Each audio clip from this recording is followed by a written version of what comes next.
Hello student, मैं Yogesh Kumar Sahu academy of higher mathematics के YouTube channel में आप सभी का स्वागत करता हूँ। यूनिट नंबर 2 क्या है हमारा? Linear transformation. क्या हम लोगों ने लीनियर ट्रांसफॉर्मेशन के बारे में पहले भी देखा था? याद होगा आप लोगों को, मैंने unit number 3 real analysis function of several variable में सबसे पहला हमने इस लीनियर ट्रांसफॉर्मेशन के बारे में बात किया था। उसमें क्वेश्चन थे, लीनियर ट्रांसफॉर्मेशन आया था। वेक्टर स्पेस याद है आप लोग को? वेक्टर स्पेस को लीनियर स्पेस कहते हैं, है ना? उससे संबंधित चीजें हैं। तो लीनियर ट्रांसफॉर्मेशन देखो, मैंने पहले और जो मॉड्यूलर वीडियो है उसमें भी मैंने एक बार बोला है कि वेक्टर स्पेस को समझना है करके, क्योंकि वेक्टर स्पेस से ही बना था मॉड्यूल, और मॉड्यूल के आगे ही और प्रॉपर्टीज आएंगी और तरीके और बदलेंगे, है ना? तो फिर लीनियर ट्रांसफॉर्मेशन के बारे में बात करेंगे। तो उसको समझने से पहले ये पता होना चाहिए। मैं रिपीट कर रहा हूँ 2 मिनट में, और जो नहीं आता तो आप लोग अच्छे से उसको और देखना, अपना कॉपी देखना, या फिर और जाइए किसी और माध्यम से उसको समझने का प्रयास कीजिए, है ना? पुराना जो बीएससी में भी है वेक्टर स्पेस सदिश समष्टि करके, आप लोगों ने बीएससी फाइनल में पढ़ा होगा, राइट? ठीक। तो वेक्टर स्पेस का या फिर लीनियर स्पेस का परिभाषा क्या करते हैं? ये अगर नॉन एम्प्टी सेट V है तो इस नॉन एम्प्टी सेट V को किसी फील्ड पर, देखो फील्ड आया ना सबका, किसी नॉन एम्प्टी सेट V को, और V कुछ भी एलिमेंट रख सकता है। जो V के अंदर एलिमेंट होती है उसको बोलते हैं वेक्टर्स। क्या बोलते हैं? वेक्टर्स। जो फील्ड से आएगा बेटा उसको हम बोलेंगे स्केलर्स, राइट? तो a non-empty set V is said to be vector space over the field F, और फील्ड हो सकते हैं या तो कॉम्प्लेक्स नंबर का एलिमेंट होंगे या फिर रियल नंबर होगा, क्योंकि सबसे बड़ा फील्ड यही है और यही बेहतरीन माना जाता है। इससे काम हमारे आसान होते हैं। देखिए आप लोगों का क्लास बड़ा हो चुका है तो थोड़ा सा इससे ऊपर उठना पड़ेगा, इनकी जानकारियां आपको ढूंढनी पड़ेगी और उसमें महारत हासिल करने की जिम्मेदारी है। बिल्कुल समझ जाएगा तो पूछना, मैं अच्छे से वेक्टर स्पेस को और समझा दूंगा। फिलहाल जो है केवल आपके जो है यहाँ काम आने योग्य वेक्टर स्पेस की परिभाषा को लिखा हमने, है ना? ये V को वेक्टर स्पेस कहा जाएगा यदि ये जब कुछ प्रॉपर्टीज को फॉलो करे। पहला स्टेप V प्लस क्या होना चाहिए? आवेदन। इसको हम बोलते हैं, ये V जो सेट है ना, V के अंदर के एलिमेंट को वेक्टर कहा जाता है। अगर दो एलिमेंट को मैं किसके V के एलिमेंट को वेक्टर को जोड़ लूंगा तो क्या आएगा? वेक्टर आएगा। ये तो आवेदन बोल दिया, मतलब इसके अंदर में क्या क्या आ गया? क्लोजर भी होगा। तो कई जगह पे लिखा होगा क्या, इसको 2-3 जगह अच्छे से लिख सकते हैं, है ना? या तो आवेदन बोल दिए, इसके अंदर क्या आया? V इज क्लोज्ड अंडर इस वेक्टर एडिशन बोलते हैं। V is closed under vector addition, है ना? हिंदी में आप बीएससी में जाएंगे तो क्या लिखा रहता है? V जो है सदिश योग के लिए क्या है? संवरक में लिखा रहता है। क्या लिखा रहता है? सदिश योग के सापेक्ष संवरक। संवरक का क्या मतलब होता है? अगर हम दो वेक्टर को ऐड करेंगे दूसरा वेक्टर आना चाहिए, क्लोजर प्रॉपर्टी बेटा। बात की जाए, ठीक। फिर आता है, इसको हम लोग बोलते हैं इंटरनल कंपोजिशन। क्या बोलते हैं इसको हम लोग? इंटरनल कंपोजिशन, है ना? आंतरिक संयोजन कहते हैं। कंपोजिशन मतलब होता है ऑपरेशन जो करते हैं उसको बोलते हैं कंपोजिशन, ठीक है? फिर आता है एक्सटर्नल कंपोजिशन। एक्सटर्नल कंपोजिशन क्या करते हैं? V is closed under scalar multiplication, मतलब स्केलर उठाया जाएगा कहां से? फील्ड से, और V के वेक्टर से इंटू कर देंगे तो जो नया चीज आया वेक्टर के साथ स्केलर का मल्टीप्लिकेशन कहां पर जाएगा? वेक्टर में जाएगा, क्योंकि हमने कहा है V is closed under. Closed under का मतलब चीजों को अपने अंदर शामिल करना, संवरक का ये अर्थ होता है उसी के अंदर रखना चीजों को। तो क्या ये छोटी सी प्रॉपर्टी आपको याद रहेंगी? माना कि आप लोग अभी एमएससी में है, आपकी कॉन्फिडेंस लेवल जो है अप डाउन ऑफ डाउन होती है अलग, आपको पढ़ने की जिम्मेदारी अलग, और जो है जैसे ये जिम्मेदारी आता है ना, आप अपने आप को होशियार हो जाते हो, बात को भूलना नहीं, ठीक है? अभी आप लोग पढ़ रहे हो, मेरे ख्याल से आप लोग को बहुत सारी दुविधा होती होंगी, आप लोग डरते होंगे। आप जैसे हम लोग भी थे, आपसे कम जानते थे। कैसे पता है? क्योंकि हमको कोई बताने वाले होते थे, हम तो पुस्तकों को ढूंढते थे। फिर धीरे धीरे आए, जब हम पढ़ाना चालू किए तो और बेहतरीन जानना चालू किए। हालांकि एमएससी अच्छा रहा है ना, एमएससी में टॉप करने का मौका मिला, तो उस कारण से तो पहले से कॉन्फिडेंस लेवल अलग था। फर्स्ट सेमेस्टर से ही हमारा अच्छा ही था, तो वो तो अलग बात है। आप लोग भी इसको आप धीरे धीरे सीखते जाएंगे, क्योंकि मैं भी आपके सामने ही से निकला हूं, समझो ज्यादा साल सीनियर थोड़ी ना हूं, है ना? आप जानते हो अच्छे से। तो आप लोग को क्या करना है? बस वही पद चिन्हों पे चलने का प्रयास करना है और एक्स्ट्रा एडवांस बनने का प्रयास करना है। मैं जैसे पढ़ा रहा हूँ, आप उसमें संशोधन करके कोशिश कीजिएगा कि आपके बच्चे और अच्छे से जाने उस चीज को, और बेहतरीन तरीके से समझाओ ऐसे करके। और आप लोग की लक्ष्य होनी चाहिए कि मैं हायर मैथमेटिक्स के फील्ड में हो जाए, मेरा मैं असिस्टेंट प्रोफेसर बन जाऊं। ये थोड़ा सा दिमाग में रहेगा ना, आपको मैथमेटिक्स बहुत आएगा धीरे धीरे धीरे धीरे करके। असफल होंगे कोई दिक्कत नहीं, जरूरी नहीं है क्रैक नहीं कर पाएंगे, वो अलग बात है बेटा। लेकिन मैथमेटिक्स आपको इतनी बेहतरीन आएगी तो वो जो है आपको जो है थोड़ा महान बनाएगा, हल्का सा, है ना? महान कहने वाला तुच्छ नहीं रहेगा, ऐसा है। महान तो कोई नहीं हो सकता। देखिए अब आता है तीसरा property, very important, addition and scalar के रिस्पेक्ट में क्या होना चाहिए, कुछ पोस्टुलेट्स हम हिंदी में क्या कहते हैं अभिग्रह, वो फॉलो होना चाहिए। वो एकदम सिंपल है, आगे पीछे आपने मॉड्यूल में देखा होगा, मॉड्यूल में वो सेम टू सेम वैसे लिखा जाएगा, है ना। जैसे कि मैं यहाँ पर एक स्केलर ले लूं, अंदर में क्या ले लूं, अंदर में ले लूं वेक्टर दो थो, मैंने लिखा अल्फा और मैंने लिख दिया बीटा, एक इसके बराबर होगा, मैं बोलूंगा सर ए अल्फा प्लस में क्या लिखूंगा ए बीटा के बराबर होगा, है ना। ये इनटू होना चाहिए। देखो इसमें वेक्टर का एडिशन हो रहे हैं, स्केलर का मल्टीप्लिकेशन भी हो रहा है, ये प्रॉपर्टी होना चाहिए। फिर जो है आपका और प्रॉपर्टी यहाँ पर ऐड कर सकते हो, मैंने अल्फा लिख दिया और अंदर में क्या लिख दिया मैंने ए प्लस में बी। क्या मॉडल में ऐसा था, बोलेंगे जी सर ऐसा ही था प्रॉपर्टी, लेकिन हालांकि वहां वेक्टर स्केलर की बात नहीं होता था, लेकिन एडिशन एंड मल्टीप्लिकेशन होता था कि नहीं।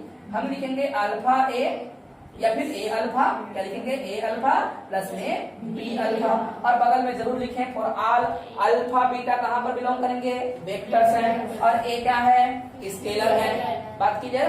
फिर तीसरा प्रॉपर्टी आपका इस प्रकार से है ना, सी नंबर का प्रॉपर्टी, मान लो आपके पास अल्फा है, फिर क्या है आपके पास बीटा भी है, और साथ में मान लो कहीं से आ गया यहाँ पर कोई ए, है ना, या के या फिर लेफ्टा कुछ भी, तो हम क्या लिख सकते हैं, ऐसा लिखा जा सकता है आपका क्या, ये अल्फा को बाहर कर दिया मैंने, बीटा और ए को लिख दिया, क्या फर्क पड़ता है आगे पीछे इसको ऐसे लिखने से, है ना। और प्रॉपर्टी भी शामिल किया जा सकता है नंबर डी, है ना स्टूडेंट्स। किसी अल्फा में इंटू कर दो किसका, 1 का, तो क्या आएगा, वो अल्फा के बराबर होगा। स्टूडेंट्स अगर मैं और कर सकता हूँ ये शामिल, लेकिन ये 4 ही रखना, है ना। अगर मैं अल्फा में इंटू कर दूं किसका, मैं बोलूंगा सर 0, 0 इज स्केलर एलिमेंट, बोलेंगे सर 0 वेक्टर भी होते हैं, सुनिए सर इसको होता है, याद रखें इस बात को, क्या आएगा 0। ये जो तमाम प्रॉपर्टीज अगर कोई फॉलो कर ले, कोई नॉन एम्प्टी सेट, तो उसको कहा जाता है vector space over the field F.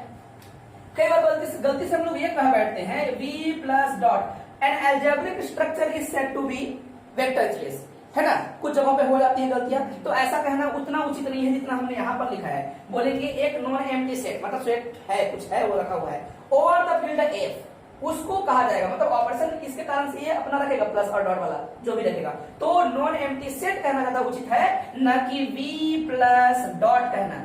बात क्लियर है, ये नहीं कहेंगे आप, ये कहेंगे एक रिक्त समुच्चय V को क्या कहा जाएगा, उसको वेक्टर स्पेस कहा जाएगा, सदिश समष्टि कहा जाएगा, है ना। और अभी आप लोग का इंग्लिश अच्छा हो गया धीरे धीरे करके, आप लोग को पता चला ना बात, एहसास हुआ।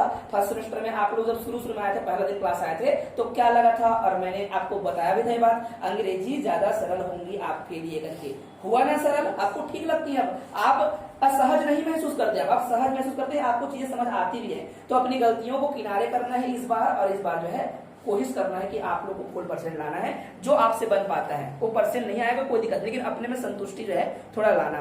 स्टूडेंट्स आपको बेसिस के बारे में मैंने समझाया था, याद होगा, तो इनकी सबकी जिक्र होने वाली है ना, तो आप लोग सबका याद रखना, मतलब याद रखना।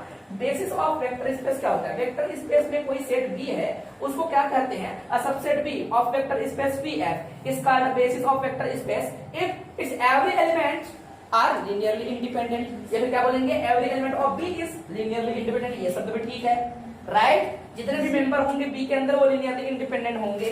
और क्या होगा तीसरा, कि ये V इज जनरेटेड बाय, है ना, linear response of B. LS लिखते याद है आप लोगों को पूरा, आपने एलएस लिखा था, यहाँ पर ओनली कैल लिख देगा तो भी समझ जाना, है ना। ये जो है लीनियरली जो है बी के मेंबरों के द्वारा हम पूरा V को जनरेट कर सकते हैं, यस और नो, हमने ऐसा पढ़ा था, है ना। तो ये चीजें हावी होनी चाहिए आपके ऊपर। आप लोग को जब आ जाएगा ना, तो हम जब क्वेश्चन बनाएंगे, जब वहां पर डील करेंगे, तो आपको बहुत ही ज्यादा वो आसान लगेगा, सहज लगेगा। जब ये एक्सप्रेशन तैयार हो जाएंगे, आपको दिखेगा इसका क्या मतलब है, आगे मैं समझाऊं तो लीनियरली इंडिपेंडेंट का मतलब तो पता होगा, एलिमेंट को लीनियरली इंडिपेंडेंट कब कहते हैं, लीनियरली इंडिपेंडेंट, है ना। स्टूडेंट्स मान लो कोई एलिमेंट है, मान लो बी के अंदर कोई एलिमेंट है, मान लो, है ना, उसी को हम लोग बेस कहने वाले हैं। तो मान लो यहाँ पर अल्फा 1, अल्फा 2, अल्फा 3, इस प्रकार से अल्फा n एलिमेंट है, तो इसको लीनियरली इंडिपेंडेंट कहा जाएगा यदि इसका linear combination equal to 0। Linear combination का मतलब होता है, लीनियर कॉम्बिनेशन एक सीरीज है, इस प्रकार से आप i का वैल्यू यहाँ से 1 से लेकर कहाँ ले जाएंगे, n तक ले जाएंगे। यहाँ पर अल्फा आई लिखेंगे, पहले a को लिख देंगे स्केलर को, a को ai और अल्फा आई। पहली बार में क्या लिखा जाएगा बच्चों, बोलूंगा a1 अल्फा 1, फिर लिखूंगा a2 अल्फा 2, इस प्रकार से हम लिखेंगे an alpha n, right, equal to 0। अगर हम इसको इक्वल टू 0 करें, and this implies that alpha के जो कोफिशिएंट है वो क्या है, a1 equal to 0, a2 equal to 0, a3 equal to 0, सारे अगर वैल्यू ये जो है कोफिशिएंट 0 आ जाए तो वेक्टर्स को कहते हैं लीनियरली इंडिपेंडेंट वेक्टर्स, और इसको क्या कहते हैं, लीनियर कॉम्बिनेशन। कुछ जगहों पे इसका उपयोग किया जाएगा लीनियर कॉम्बिनेशन, है ना, बार बार, चाहे लीनियरली इंडिपेंडेंट हो या डिपेंडेंट हो वो अलग ही बात होगी। बात क्लियर है, ठीक है, बात समझ आ रहा है आप लोग को, ठीक। तो लीनियर ट्रांसफॉर्मेशन क्या है, क्या आप लोगों ने होमोमॉर्फिज्म पढ़ा है, समाकारिता कहते हैं, मैंने पहले भी बात किया, इसको डिस्क्रिट में भी पढ़ा था और कई जगह पे और इसका जिक्र हुआ था, फिर से वही है ना, पुराना ज्ञान अगर अच्छा होता है तो सब चीजें ठीक लगती है। तो लीनियर ट्रांसफॉर्मेशन मैपिंग, एक लाइन में कोई पूछे तो क्या बोलेंगे हम लोग, लीनियर ट्रांसफॉर्मेशन मैपिंग। तो और कैसे डिफाइन होता है, नीचे हम अभी एक्सप्लेन करने वाले हैं, अपना अपना तरीका हो सकता है। तो पहले शुरू में बोला गया कि V एंड U क्या है, दो वेक्टर स्पेस है, इसलिए हमने पहले वेक्टर स्पेस के बारे में बात किया। अगर नहीं बात करते तो गंदा सा लगता कि हमें वेक्टर स्पेस नहीं पता है और जो है हम लीनियर ट्रांसफॉर्मेशन पे चले गए करके, इसलिए आपका बेसिक स्ट्रॉन्ग होना चाहिए। तो U और V दो आपके पास क्या है, वेक्टर स्पेसेस हैं over the filter F। Then the linear transformation from U to V, या फिर आप V टू U बोल सकते हो, कोई दिक्कत नहीं, कोई प्रॉब्लम नहीं। दैट इज हमने यहाँ पर उसको मेंशन कर दिया है ना। वो मैपिंग क्या है, ये है T, नाम दे दे T, L देखेंगे तो ठीक, L लिख सकते हो कोई दिक्कत नहीं, F लिख सकते हो, कोई और नामकरण कर सकते हो, लेकिन ट्रांसफॉर्मेशन शब्द में T अच्छा जमता है इसलिए हमने वहां पर T लिख दिया। तो linear transformation is a mapping which is T from U to V या फिर V to U such that, हरकतें क्या होंगी इसका, अगर दो वेक्टर उठाएंगे X एंड Y, आप अल्फा और बीटा भी बोल सकते हो, तो क्या आएगा, T अल्फा प्लस में T बीटा या फिर T X प्लस में T Y। तो ऐसा छोटू सा T X लिखा रहता है, इसको हम लोग ऐसा भी लिखते हैं। क्या आपने इसको अच्छे से रियल आंसर में देखा था, हमने कई बार जिक्र किया था, कभी ऐसे लिखते थे कभी ऐसे लिखते थे, ठीक है ना, कोई प्रॉब्लम तो नहीं है। इसका मतलब क्या है, image of X, image of X, क्योंकि आप मैपिंग करने वाले हो T, तो X का फोटो क्या, TX, Y का फोटो क्या, TY। इसी प्रकार से X प्लस Y, तो ये ऑपरेशन पहले होगा, पहले X और Y का योग होगा, दो वेक्टर्स का एडिशन होगा, देन उसका मैपिंग बनेगा तो क्या होगा, वो TX प्लस Y। तो ये क्या कहता है कि इन दोनों का योग, पहले अलग अलग मैपिंग किया TX, फिर क्या आया TY। कई बच्चे इसको ना थोड़ा जिनका कॉन्सेप्ट खराब रहता है वो कैसे पढ़ते हैं कि ना ये TX प्लस Y है तो T जो है बुरा हो, यहाँ पर बुरा नहीं भैया, मैपिंग है वो तो, है ना। ये जो बोल रहा है इन दोनों का योग का फोटो अलग अलग उनके फोटो के योग के बराबर है, मैं ऐसा बोल रहा हूँ, है ना, ठीक है, वीडियो वाले जैसे भी समझे उसको, ठीक। तो देखो कि जिस प्रकार से हमारे पास एलिमेंट्स हैं, बोलेंगे अलग अलग एलिमेंट के अलग अलग इमेज का योग किसके बराबर होगा, दो एलिमेंट पहले से योग कर दिए गए थे, देन उसका इमेज बनाया गया उसके बराबर होगा, मतलब TX plus Y is equal to TX plus में TY, राइट। अगर यहाँ पर स्केलर इनटू कर दूं किसी एलिमेंट के साथ, क्या कर दूं, स्केलर इनटू कर दूं, वो क्या है मेरे पास, अल्फा, अल्फा X बोल दिया है। तो यहाँ पर अल्फा को ना बहुत जगह पे ऐसे इस्तेमाल किया हूँ, आप कुछ दूसरा बोल सकते हो, आपका मर्जी है लैम्डा बोल दो तो ज्यादा सुंदर रहेगा, क्योंकि ये थोड़ा स्केलर में ज्यादा इस्तेमाल किया जाने वाला चीज ये है, तो हमने लैम्डा इस्तेमाल कर दिया तो वो जो है इस प्रकार से आ जाएगा। तो अगर कोई स्केलर इनटू किया गया है तो लीनियर ट्रांसफॉर्मेशन के दौरान वो स्केलर पहले बाहर भागता है, केवल और केवल मैपिंग किसका होगा, वेक्टरों का होगा, स्केलरों का नहीं। तो ये दो प्रॉपर्टी जब हो जाती हैं तो उस मैपिंग को कह देते हैं लीनियर ट्रांसफॉर्मेशन, या फिर बोलते हैं वेक्टर स्पेस होमोमॉर्फिज्म। इसका नाम क्या है, और vector space homomorphism, okay. Vector space आपके पुस्तक में लिखा होगा, देखिए वेक्टर स्पेस होमोमॉर्फिज्म लिखा है जी, homomorphism, okay, vector space homomorphism, ठीक। अच्छा, ये इन दोनों का एक साथ जो है लिखने का अगर कोशिश किया जाए तो ये एक साथ दिखेगा कैसा, वो इस प्रकार से दिखेगा, देखिएगा T और यहाँ पर लिख दूंगा बच्चों वो क्या है, λ1 x प्लस में λ2 y इज इक्वल टू क्या आ जाएगा, λ1 राइट tx प्लस में लैम्डा 2 और यहाँ पर आ जाएगा ty।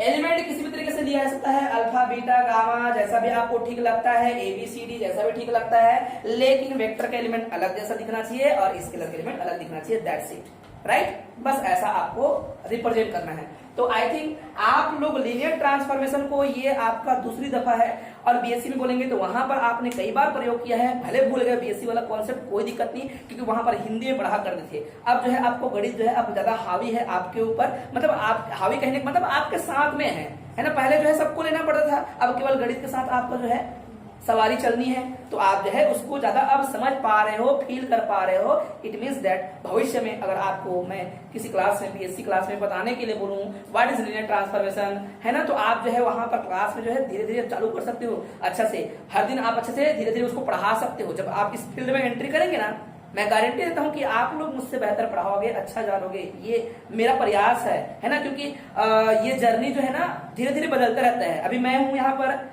है ना, कल कोई और होगा, आप लोग होंगे, है ना, फिर आप छोड़ेंगे, क्योंकि एक जगह टिकना नहीं होता हम लोग को, है ना, आगे बढ़ना होता है ना। कल के डेट में और कोई होगा तो, लेकिन करना चाहिए। अगर ये प्लेटफॉर्म तैयार कर रहे हैं हम लोग, है ना, तो हो सकता है कि ये जो अपने छोटे जो भाई बहन उसको जो ज्ञान दिया जाए, तो इधर उधर फंसे ना, तो उससे अच्छा उनको आप लोग ऐसे जैसे मैं पढ़ा रहा हूँ आप लोग उनको पढ़ाइएगा, कोई दिक्कत नहीं है ना। मैं तो खुद बोलता हूँ कि आप लोग जो है इसको अच्छे से आगे बढ़ा सकते हो करके, ठीक। तो देखो ये फोटो के माध्यम से भी समझाना है, बहुत जगह पे काम आएगा, तो बिल्कुल एक फोटो बनाते रहना। अब algebra of vector space, algebra of vector space मतलब कुछ प्रॉपर्टीज, एल्जेब्रिक प्रॉपर्टीज। मान लो यही परिभाषा के तौर पर आ गया, क्योंकि खुदा ना खास्ता ये एग्जाम में पूछ देता है, क्योंकि टॉपिक जो लिखा रहता है ना, हेडिंग लिखा रहता है, आपका सिलेबस में हेडिंग लिखा रहता है, वो हेडिंग को बना के क्वेश्चन बना के दे देगा कि भाई define algebra of vector space.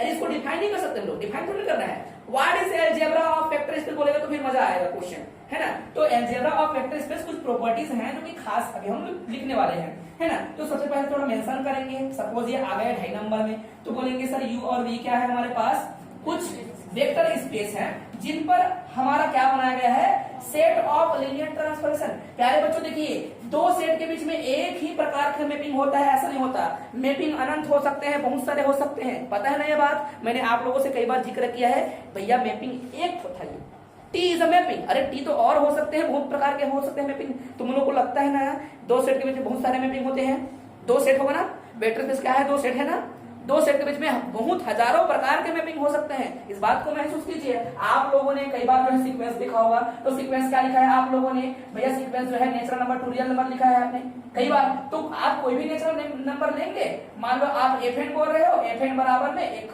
Function बना लीजिए, ये n स्क्वायर अपॉन में क्या लिख दिया, n प्लस में 1, नया कुछ फंक्शन है। देखो दो सेट में कुछ अलग फंक्शन है, इसकी अलग खासियत है। मैं बोलूंगा बेटा fn is equal to only x, sorry क्या बोल दिया, x की पावर n, चलो कुछ है x पावर a करूंगा, पावर 1 होगा, पावर 2 होगा, पावर 3 होगा, अलग अलग एलिमेंट्स मिलते रहेंगे। तो फंक्शन बहुत सारे बनते हैं सर, दो सेट के बीच में हजारों करोड़ों फंक्शन बन सकता है, ये बात क्लियर है। तो मान लो एक लीनियर ट्रांसफॉर्मेशन है, मतलब वो अलग प्रकार का फोटो बनाता है, काम तो यही करेगा, इमेज बनाएगा, एक बार ऐसा इमेज बनाना चालू करेगा तो पहला वाला मैपिंग अपना तरीके से इमेज बनाएगा, तरीका यही होगा।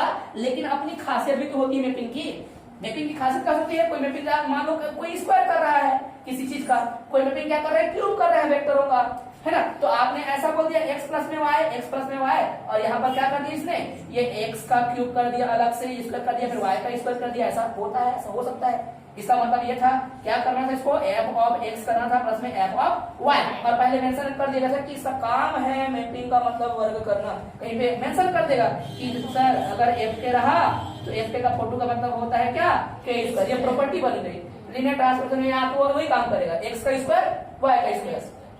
बात क्लियर है कि नहीं, कोई और कुछ आ गया तो मैपिंग का मतलब समझिएगा, मैपिंग बहुत प्रकार के होते हैं। मान लो दो वेक्टर स्पेस है, दो वेक्टर स्पेस में हजारों प्रकार के, कई प्रकार के, मान लो जितने संभव वेक्टर स्पेस जितने भी संभव लीनियर ट्रांसफॉर्मेशन है, वो लीनियर ट्रांसफॉर्मेशन का जो सेट होगा बेटा उसको क्या कहा जाएगा, सेट ऑफ लीनियर ट्रांसफॉर्मेशन। यही बोलेंगे set of all homomorphism from u to v। ये बहुत जगह आपको पुस्तक में दिखेगा, कौन सा लाइन, ये होमो फिर ब्रैकेट में u और v, इसका क्या मतलब है, इस प्रकार से जो लीनियर ट्रांसफॉर्मेशन है उनका सेट। ये पहला हो गया, इसको नाम दूंगा t1, किसी को t2, किसी को t3, हरकतें यही करेंगे, काम इनका यही होगा, हाँ कि ना। तो बहुत सारे लीनियर ट्रांसफॉर्मेशन के सेट को बोलते हैं क्या, set of linear transformation. Right. या फिर बोलेंगे सेट ऑफ, बोलेंगे वेक्टर स्पेस होमोमॉर्फिज्म। ओके, तो हमने पहले मेंशन कर दिया यू और वी क्या है, दो वेक्टर स्पेसेस है और कहां पर, फील्ड ए पर। मान लेते हैं ये क्या है, set of all linear transformation है। अब मतलब इसके पास क्या होंगे, बहुत सारे लीनियर ट्रांसफॉर्मेशन हो गए। पहला मेंबर क्या होगा, पहला वाला लीनियर ट्रांसफॉर्मेशन को T1 बोला, T2 बोल दिया, T3 बोल दिया। मेंबर क्या होंगे सेट का बच्चों, मेंबर होगा क्या, transformation, set of linear transformation. तो बहुत सारे मेंबर होंगे कि नहीं, तो बोलेंगे इसके अंदर के अवयव होंगे, वो होंगे क्या, लीनियर ट्रांसफॉर्मेशन। तो बहुत सारे ऐसे होते होंगे। तो अब इस प्रॉपर्टीज को हम कुछ प्रॉपर्टी दिखाने वाले हैं जिन्हें क्या बोलते हैं, एल्जेब्रिक प्रॉपर्टीज बोल सकते हो आप लोग। उस प्रॉपर्टी को भी मैं लिखने वाला हूं, समझिएगा। मैं इसको मिटा रहा हूं ना इधर, ये तो समझ आ गया है, अपने तरीके से इसको मेंशन करके रखना, समझना, ठीक है।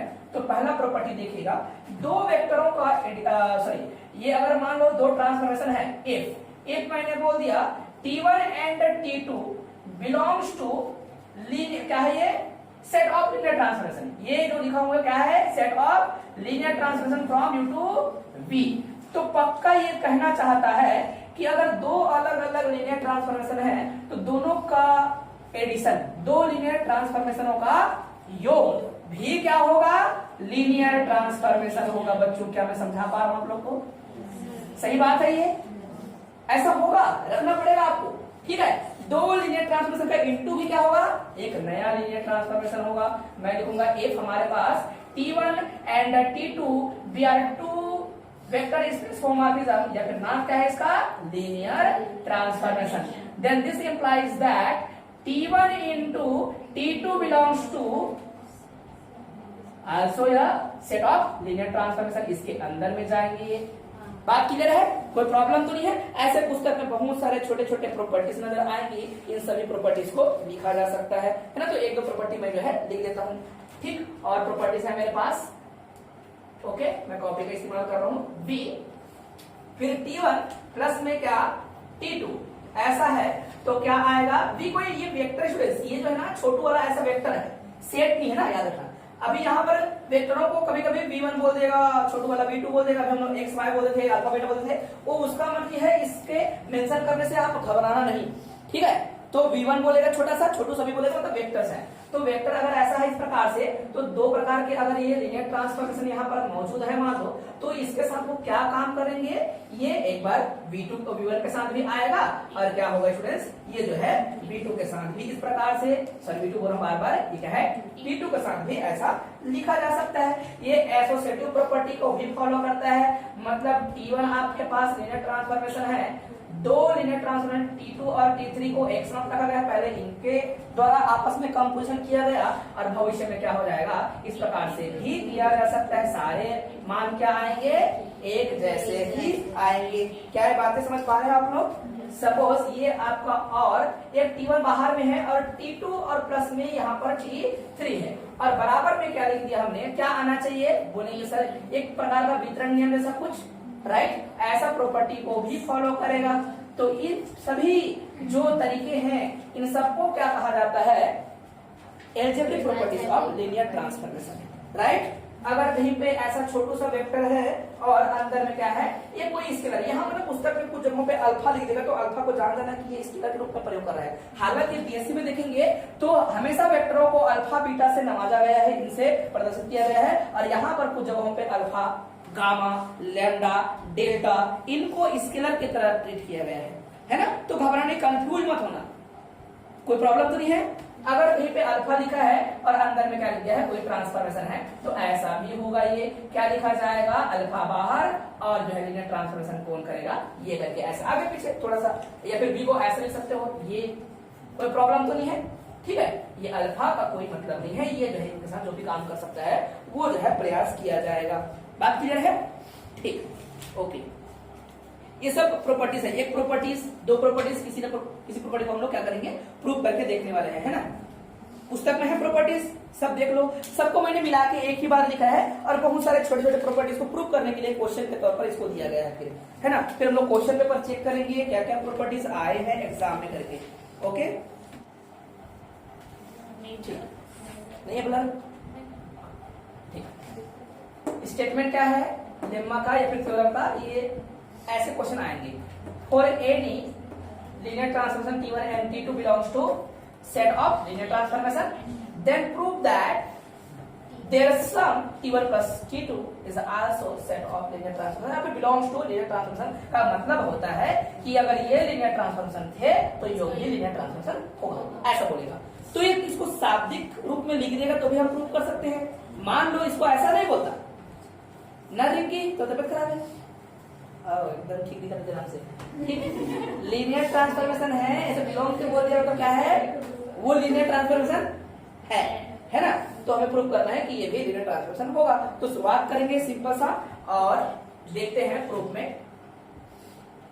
Late U and V be two vector space, ये हमें पता था पहले से, ये यहां से ही समझ आ गया था। तो डायरेक्ट आप जो है यहाँ पर कोई वेक्टर स्पेस है ये बोलने की जरूरत नहीं है, आप इतना बोलना, क्या बोलेंगे, लेट छोटू सा u1 element and u2 element, ये दो एलिमेंट है स्टूडेंट्स किसके, ये एक वेक्टर स्पेस u वाले की, ठीक है।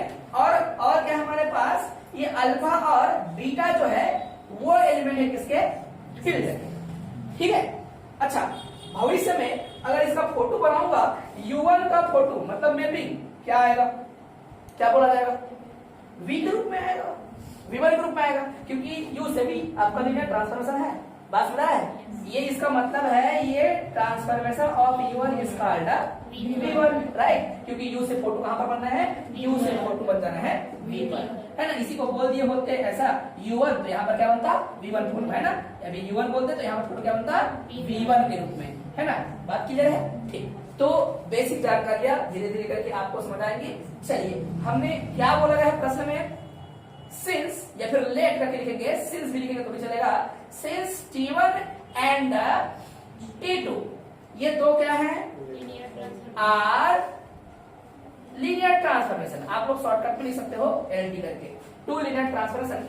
दैट इज अगर ये लीनियर ट्रांसफॉर्मेशन है तो काम क्या करेंगे, ये मैं कहना क्या चाहता हूं, एक बार लिख सकते हो, कोई दिक्कत नहीं। क्या बोले आपने, T1 and T2 we are two linear transformation, इसका पूरा मतलब है ऐसा, है ना। ऐसा बोलने के समझ आना कि है ऐसा, बिलोंग्स टू शब्द का प्रयोग ना करके क्या बोलेंगे, T1 and T2 be two linear transformation, बस हो गया।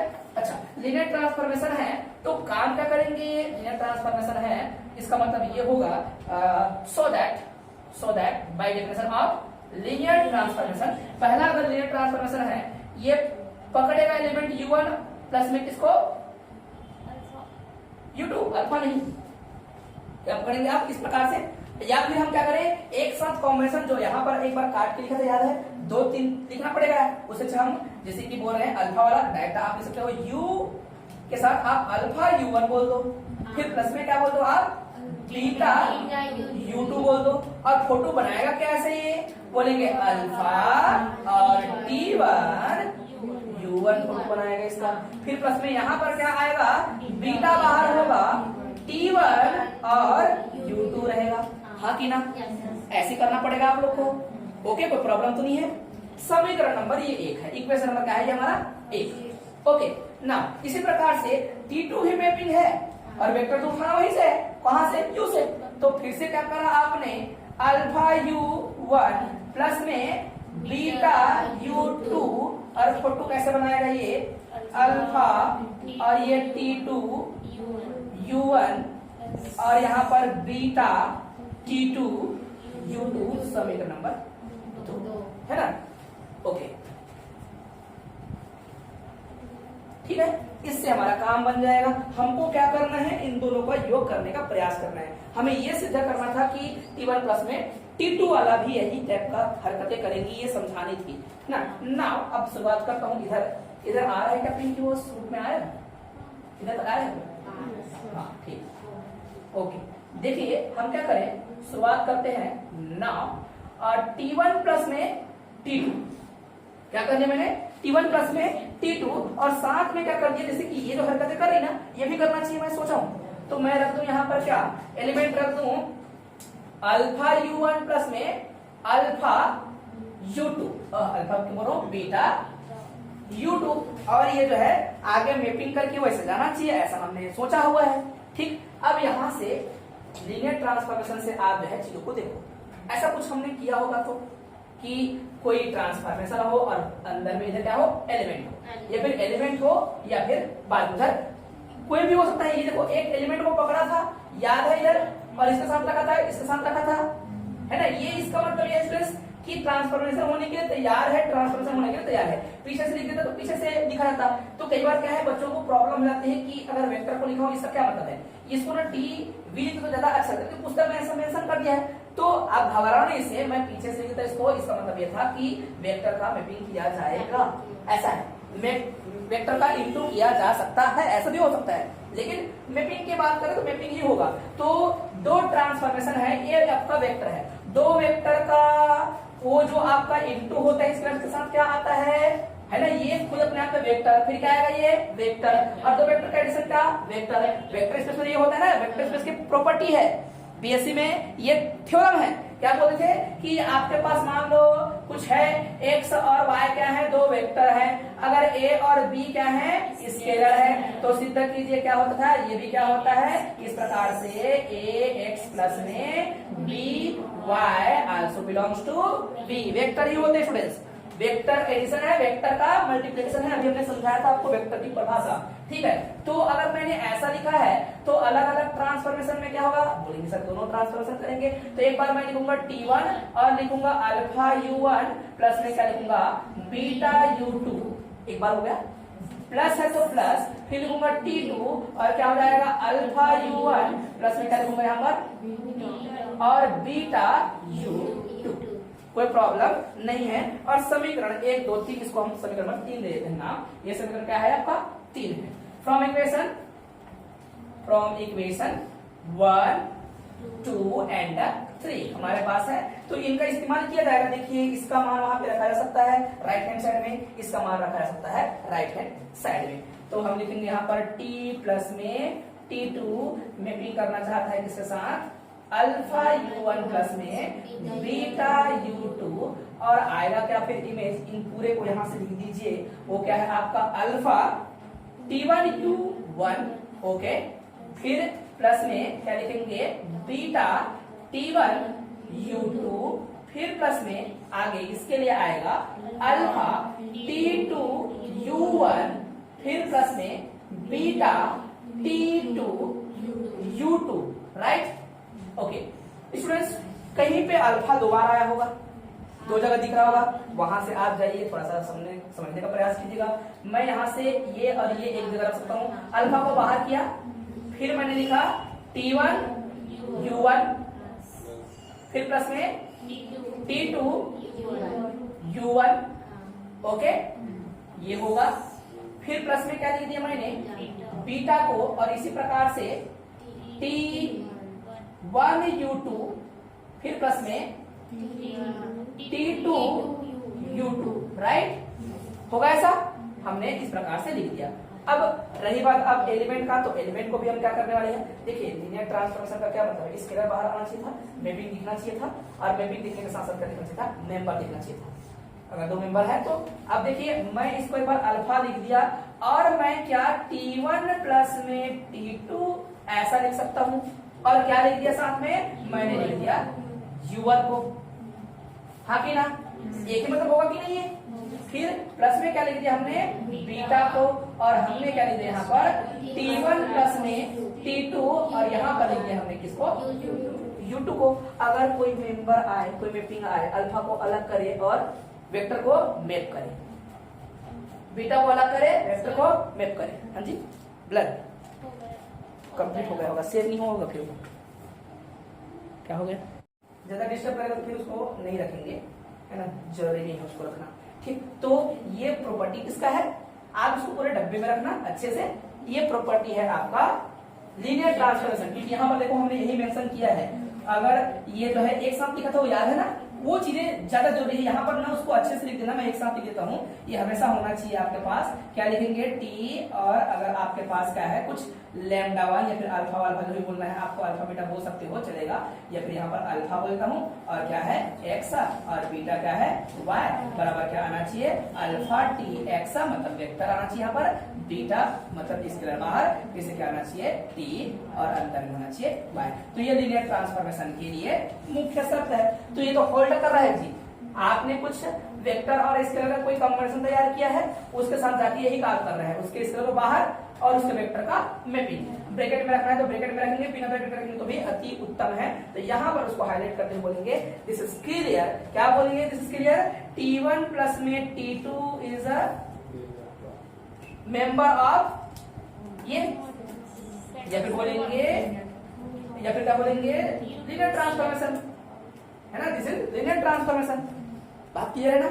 सिंपल है कि कठिन है ये? अगर ये प्रश्न आपको जैसे हमने आज पढ़ा है ना, ये इतने से क्वेश्चन आना तय है, एक तो गारंटी है ना। परिभाषाएं आएंगी, परिभाषाएं के साथ क्या आएगा, क्वेश्चन आएगा। तो हर दिन हमारे लिए बहुत महत्वपूर्ण होता है, तो अच्छा से पढ़िएगा। और क्वेश्चन तो हम लोग बनाएंगे, बढ़ चढ़ कर उस पर हिस्सा लेना है आप लोग को, है ना।